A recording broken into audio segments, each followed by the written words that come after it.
गुज़िस्ता रोज़ सईद गनी साहब ने वज़ीर तालीम सिंध है, उन्होंने ये कहा है कि लगता नहीं है हालात को देखकर कि जनवरी में स्कूल्स खुल सकते हैं। 11 जनवरी को स्कूल्स खुलने थे, लेकिन अब ये लगता है कि स्कूल्स नहीं खुलेंगे।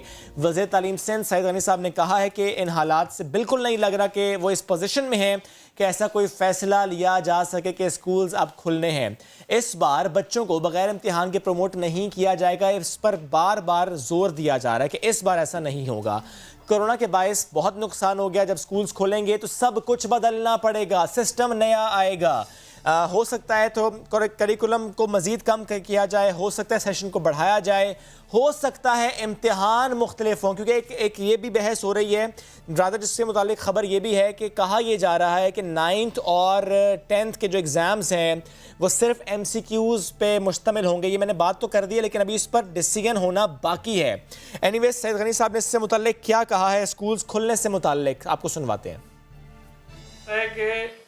हमारे स्कूल्स खुलते कब हैं, उससे पहले तो हम कोई चीज़ नहीं कह सकते। अभी तो हम अगर प्लान करेंगे भी कि जी हमने लेट से जनवरी में जो बात हो रही थी, मुझे तो नहीं लगता कि जनवरी में स्कूल खुल सकते हैं। तो अगर ये जितना आगे जाएगा और जैसे स्कूल खुलेंगे उसके बाद बैठ के हमें सारा पूरा रीडिज़ाइन करना पड़ेगा अपना एकेडमिक प्लान और सारे का सारा। और ये बात मैं बता रहा हूँ कि इस मरतबा बच्चे बगैर एग्जाम्स के जो हैं वो पास नहीं होंगे। सईद गनी साहब की बात आपने सुनी और इसी पर बात करने के लिए हमने राबता किया है ऑल पाकिस्तान स्कूल एसोसिएशन के सदर सैयद तारिक शाह साहब से। तारिक शाह साहब, बेहद शुक्रिया आपके वक्त का। सईद गनी साहब कह रहे हैं कि जो हालात हैं अगर उसको मद्देनजर रखा जाए तो जनवरी में भी स्कूल खुलते हुए नजर नहीं आ रहे।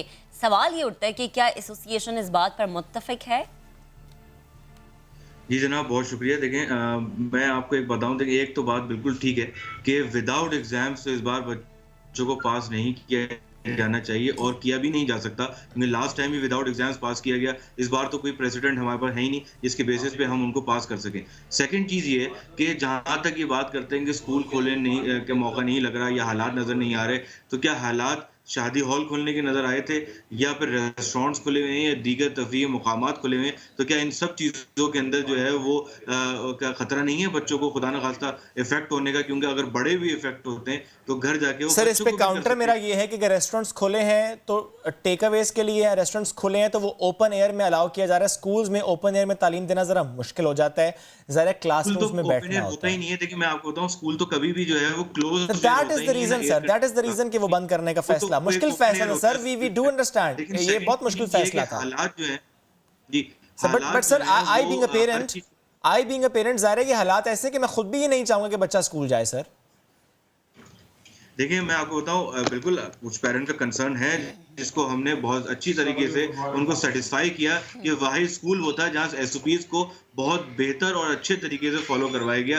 बाकी जगहों पे आप देखें वहाँ तो मास्क भी अभी भी नहीं पहने जा रहे। अच्छा। तो ये तो एक अलमिया है कि तालीम को प्रायोरिटी गवर्नमेंट ने हमेशा नहीं दी और अभी भी नहीं दे रहे कि स्कूल बंद रखेंगे। कब तक बंद रखेंगे? आपको देखें कोरोना के अंदर शुरू में भी ये कहा गया था कोरोना के साथ अपनी जिंदगी गुजारनी है, लेकिन एहतियाती तदबीर के साथ। तो जब एहतियाती तदबीर परमानेंटली स्कूल्स कर चुका था तो फिर स्कूल बंद करने का कोई जवाब नहीं था। ऑल्टरनेट डेज में बच्चे आ रहे थे, बहुत ही प्रिकॉशंस के साथ बच्चे स्कूल आ रहे थे। तो अब तो बिल्कुल ही खुले छोड़ दिए, तालीम से बिल्कुल ही बच्चे दूर हो गए। घर में बैठ के और ऑनलाइन करके हमने ये एक्सपीरियंस कर लिया कि ऑनलाइन में बच्चे नहीं पढ़ सकते। तालीमी नुकसान बेतहाशा बच्चों का हो चुका है, लर्निंग आउटकम्स पूरे नहीं हो रहे। हम खुद फिक्रमंद है कि बच्चों को जब एक क्लास के अंदर जो है वो जो लर्निंग आउटकम्स होते थे वो पूरे नहीं हो रहे, तो नेक्स्ट क्लास में हम कैसे लेकर जाएंगे उनको? तो एक बहुत बड़ा एक गैप क्रिएट हो जाएगा तालीम का, जो कि बहुत साल लगेंगे हमें कंप्लीट करने में। सर, आपके साथ साथ तो पेरेंट्स भी यकीनन परेशान है ना कि बच्चों का जो तालीम का निज़ाम है वो मुतासिर हो रहा है। लेकिन अगर ये हो जाता है कि जनवरी में स्कूल नहीं खुलते तो आप लोगों का अगला लाहेमल क्या होगा? कि हम ये देखें कि आप इस फैसले का एहतराम नहीं करेंगे, सड़कों पर नजर आएंगे, एहतजाज होगा, जैसा कि वालिदैन ने एहतजाज किया था जब फीसें बढ़ाई गई थी?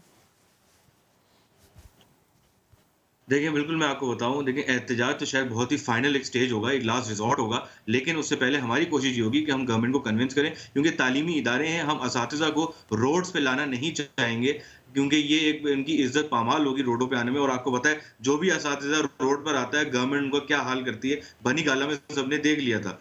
तो अब ये हमारी कोशिश ये है कि गवर्नमेंट को प्रॉपर्ली कन्विंस किया जाए, चाहे जितनी भी हायर अथॉरिटीज़ हों उस पे हम अप्रोच करेंगे। लेकिन हमारी गवर्नमेंट से आज भी यही रिक्वेस्ट है कि तालीमी इदारों को बहाल किया जाए। सर क्या ताकि हम- मीटिंग्स हो और रही हाँ, हैं, क्या जो आपके SOP एसोसिएशंस नहीं को करना- बुलाया जाता है सर? क्या मीटिंग्स हो रही हैं? इस फैसले से मुतालिक आपको ऑन बोर्ड लिया जा रहा है?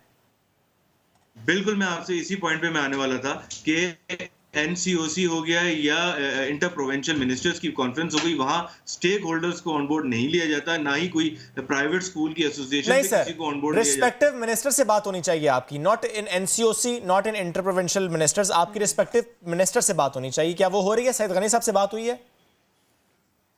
देखिए सईद गनी साहब से जो है वो बात बिल्कुल हुई है, लेकिन अभी रिसेंटली मेरी न्यूज जो इन्होंने स्टांस चेंज किया, वरना ये स्टांस सिंध गवर्नमेंट का तो ये था कि अभी भी स्कूल ऑनलाइन जारी हैं और 11 से बहाल हो जाएंगे, जो हमारी लास्ट बात हुई। जी सर, मुझे अब एक बात और बता दें चेंज होता नजर आ रहा है। सर, मुझे ये भी बता दें कि पहले ये कहा गया था कि सर्दियों की छुट्टियां नहीं होंगी। सिंध हुकूमत ने भी कहा था सर्दियों की छुट्टियां नहीं होंगी। सर कराची में, इवन इन सिंध, सर्दियों की छुट्टियां तो हुई हैं सर। बिल्कुल, मैं आपको दिखाऊं, जो छुट्टियां हुई हैं वो इस वेदर कंडीशन को देखते हुए हुई हैं, क्योंकि कराची में इतना कोल्ड वेदर जो है बहुत कम आता है। तो ये कोल्ड वेव चल रही है, इसके अंदर बच्चों को एक टेम्परेरी 1 वीक या 1.5 वीक का जो है वो एक गैप दिया गया, ताकि सर बच्चे जो है विंटर वेकेशंस वहां पर होती हैं जहां बच्चों ने फिजिकली स्कूल में जाना होता है। बच्चा घर में रजाई में दुबक कर ऑनलाइन पढ़ रहा है, उसका क्या ताल्लुक है विंटर वेकेशन से सर? उसका क्या ताल्लुक है सर्दी से सर? नहीं, ऑनलाइन तो चल रहा है। देखिए ऑनलाइन जो चल रहा है उसका तो कोई मसला नहीं है। ऑफिसेज शायद क्लोज हुए हों, लेकिन ऑनलाइन क्लासेस अभी भी जारी हैं और वो स्कूल्स कर रहे हैं। चलिए सर, फिर मैं आपको बता देता हूं कि ऑनलाइन स्कूल्स में भी इस वक्त ये कहा जा रहा है कि विंटर वेकेशंस कल से स्टार्ट हो रही हैं। ऑनलाइन सिस्टम भी नहीं चलेगा। आप चेक कर लीजिएगा इसको। I am a father as well. इस वक्त एक नोटिफिकेशन स्क्रीन पर दिखा भी रहे हैं और ये सिंध हुकूमत का नोटिफिकेशन है, 27 नवंबर का नोटिफिकेशन है सर। इसमें बाकायदा पूरा प्लान लिखा हुआ है, किस वीक में कितने % आपने सिलेबस कवर कराना है। वीक 5 21 दिसंबर से 26 दिसंबर तक, वीक 6 है उसके बाद का, सारा कुछ लिखा हुआ है। फिर भी स्कूल्स ने स्कूल ऑनलाइन सिस्टम को बंद किया है सर। मैं इसको बिल्कुल देख लूंगा, क्योंकि मेजोरिटी जहां तक मेरे पास न्यूज है कि ऑनलाइन चल रहा है। सही है, ठीक है। एक बात, बस एक बात सर लास्ट में ये बता दें कि इस वक्त, क्योंकि इस नोटिफिकेशन में ये लिखा हुआ है कि स्कूल वाले स्टूडेंट्स को हफ्ते में एक दिन बुला सकते हैं, वो स्कूल्स जहां पर ऑनलाइन निज़ाम तालीम नहीं पॉसिबल। सर कराची में कितने फीसद स्कूल में इस वक्त बच्चे स्कूलों में जा रहे हैं?